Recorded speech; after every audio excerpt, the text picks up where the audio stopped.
कीजिए और बताइए कि प्रमाणिक है कि नहीं। उसने कहा कुछ नहीं, कोई प्रमाण नहीं है, ले चलो सची के पास। उन्होंने कहा देवराज इंद्र के पद में बैठे हुए वेदों का अपमान कर दिया तुमने, क्योंकि वरदान था जिस पर दृष्टि पड़ेगी आदि शक्ति आ जाएगी। तुम अधर्म में प्रवृत्त हो चुके हो, इसलिए वो वरदान निष्फल हो जाए। धर्म में थे तो वरदान मिला, अधर्म में हुए तो निष्प्रभावित कर दिया। तुम धर्म का तत्व नहीं जानते हो, वेद को अप्रमाणित मानते हो। वेद का अपमान किया मतलब भगवान का। वेद पौरुषे भगवान की वाणी है और मंत्र हमारा बल है ऋषियों का, इसलिए हमारा दिया हुआ वरदान निष्प्रभावित, खत्म शक्ति। वो कहने लगा सर्प सर्प ये सब प्रवचन यहां मत करो, शीघ्र ले चलो मुझे सची के पास। और एक लात मारी ब्रह्म ऋषियों पर। पहला अपराध वाणी से तो वरदान गया, अब दूसरा अपराध लात मारी ऋषियों पर। जे ही लात मारी तेव ही सब सुकृत एक साथ नष्ट हो गए। ब्रह्म ऋषियों ने जो अनुष्ठान करा के यज्ञ करवाई थी, जो साधन करवाए थे, जो वरदान दिए थे, सब निष्प्रभावित। अगस्त्य जी ने कहा अरे पापात्मा तू समझता है किस पर लात मारी है? मूढ़, ब्रह्मा जी के समान दुर्धर्ष तेजस्वी हो तो भी ऐसा अपराध करने पर वो नष्ट हो जाएगा जैसा तूने किया। मुझ ब्रह्म ऋषियों को वाहन बनाया, पालकी ढुलवाया और पर स्त्री गमन के लिए जा रहा है और वेद को अप्रमाणित, तेरा सर्वनाश हो गया, कुछ नहीं बचा। जा अभी स्वर्ग से भ्रष्ट हो जा, 10,000 वर्ष तक सर्प की योनि में महान दुख प्राप्त कर। 10,000 वर्ष भोग लेने के बाद तेरी योनि बदलेगी, सीधे इंद्र पद से अजगर की योनि। जो महाराज युधिष्ठिर के पीछे पूर्व प्रसंग में जब भीम को फांस लिया था अपने पास में और युधिष्ठिर जी ने वार्ता की थी, तब वो मुक्त हुए थे। बताया था मैं तुम्हारा पूर्वज नहुष हूं। अगस्त्य जी देवराज इंद्र को कह रहे वो सर के बल नीचे गिर चुका है, इंद्रासन खाली है, आप पधारिए। बहुत सावधानी की, बहुत सावधानी। आज तक किसी को भी अगर कोई भी उन्नति हुई है तो संत संग से हुई है। गोस्वामी श्री तुलसीदास जी ने कहा संत भगवंत अंतर निरंतर नहीं, किमपि मति मलिन कह दास तुलसी। संत में और भगवान में किंचन मात्र भी अंतर नहीं है। क्यों?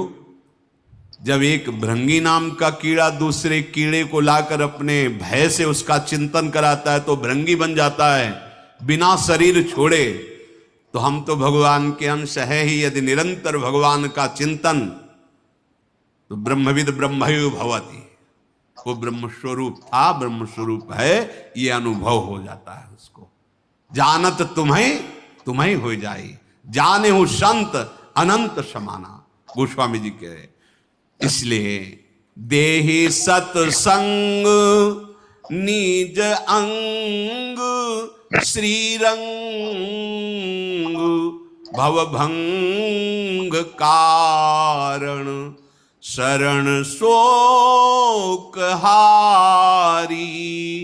ये तु भवदंघि पल्लव समाश्रित सदा भक्तिरत विगत संशय मुरारी।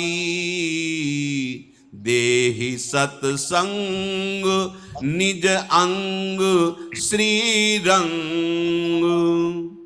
हे हरि, हे रमापते, गोस्वामी जी कह बस मुझे सत्संग दे दीजिए। देख लीजिए, संत कृपा से इंद्रासन और अपराध से अजगर योनि।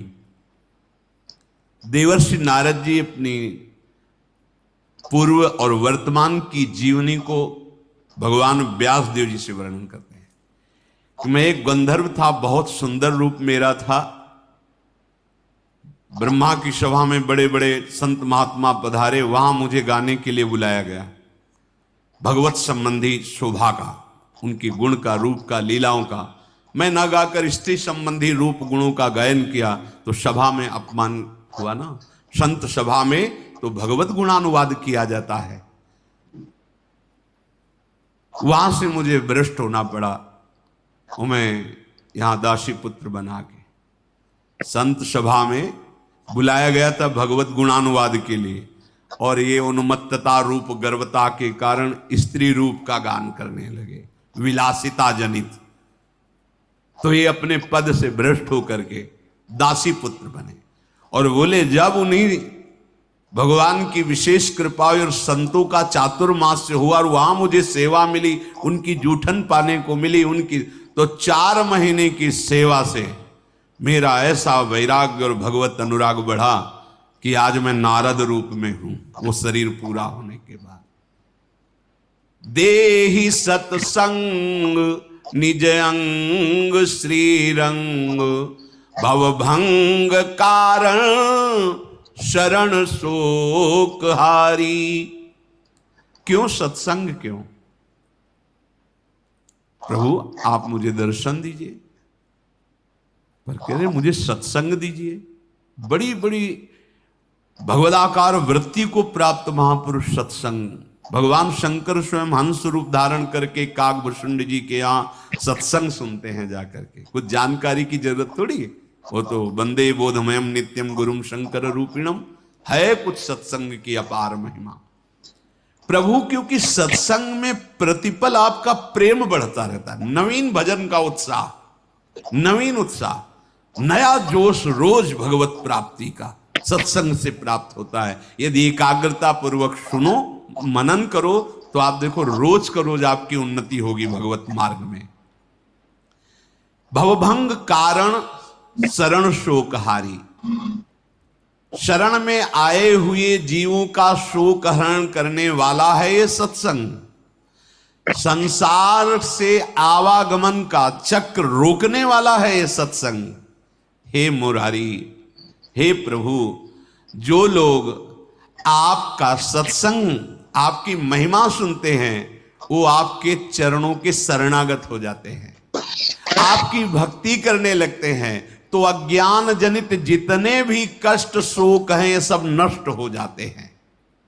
असुर सुर नाग नर यक्ष गंधर्व खग रजनिचर सिद्ध ये चापि अन्य संत संसर्ग त्रैवर्ग पर परम पद प्राप्य निप्राप्य गति त्वयि प्रसन्ने।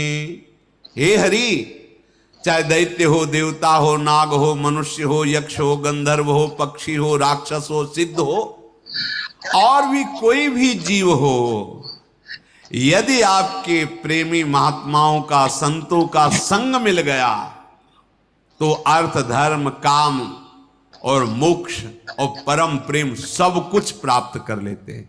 अर्थ धर्म काम मोक्ष परम पद सब कुछ प्राप्त कर लेते हैं।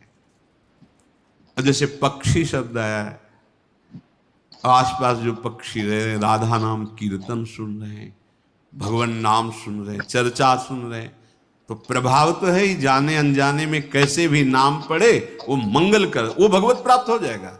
शरीर छूटेगा, भगवान को प्राप्त हो जाएगा। पशु पक्षी वातावरण में जब हम जय जय श्री राधे जोर से बोलते हैं, जितने वातावरण में जाता है, तो वो वृक्ष हो चाहे जड़ चैतन्य कोई भी हो, सबका मंगल करने में समर्थ है नाम। जो अन्य साधनों से नहीं मिल सकता, केवल संत संग से मिलता है, वो आपका कृपा प्रसाद प्रेम हमें प्राप्त हो। इसीलिए हम सत्संग की मांग करते हैं। प्रभु व्रत बलिबाण प्रहलाद